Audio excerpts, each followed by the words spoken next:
Kita beralih ke informasi banjir pemirsa. Curah hujan yang cukup tinggi di Kabupaten Agam, Sumatera Barat mengakibatkan banjir dan tanah longsor yang menerjang belasan rumah. Ya, ini tim SAR gabungan dan warga pun harus bekerja keras membersihkan material lumpur di lokasi kejadian.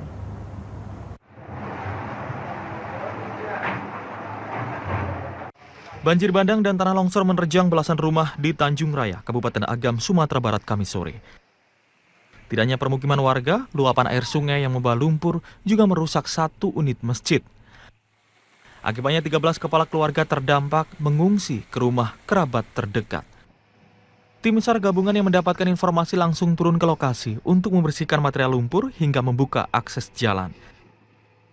Tidak ada korban jiwa dalam peristiwa banjir bandang ini, namun kerugian diperkirakan mencapai ratusan juta rupiah.